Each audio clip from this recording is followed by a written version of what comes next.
মাত্র ৩ মাসে তৈরি ভারত পাকিস্তান ম্যাচের স্টেডিয়াম, পিচ দেখে কি মত রোহিতদের। ভারতীয় সময় আগামী ২রা জুন থেকে শুরু হতে চলেছে টি-20 বিশ্বকাপ। ৫ই জুন ভারত টি-20 অভিযান শুরু করবে আয়ারল্যান্ডের বিরুদ্ধে।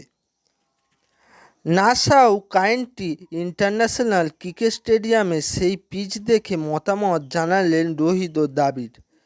ওয়েস্ট ইন্ডিজ ছাড়াও এই প্রথমবার আমেরিকায় আয়োজিত হতে চলেছে 20-20 বিশ্বযুদ্ধ।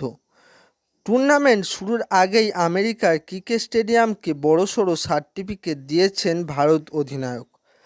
মাস 5 আগেও এই স্টেডিয়াম ছিল চাষের জমি, কিন্তু বিশ্বকাপ শুরুর 15 দিন আগেই তৈরি হয়ে গিয়েছে স্টেডিয়াম। কাজ সম্পূর্ণ করতে লেগেছে মাত্র 3 মাস।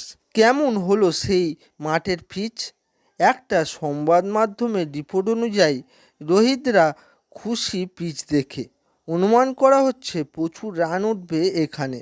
আয়ারল্যান্ড ম্যাচের পর 9ই জুন নাসাউ কাউন্টি স্টেডিয়ামেই ভারত পাকিস্তান মহরম, সেই দিকেই তাকিয়ে আছেন ভক্তরা।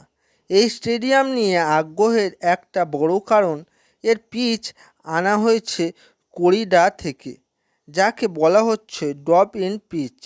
এটি ক্রিকেটের প্রথম মডিউলার স্টেডিয়াম। পিচ দেখে যেমন রোহিতদা খুশি, তেমনই আরেক প্রতিপক্ষ দেশ থেকেও উড়ে আসছে প্রশংসা। বাংলাদেশি অলরাউন্ডার সাকিব আল হাসান প্রশংসায় ভাসিয়েছেন ভারত অধিনায়ককে।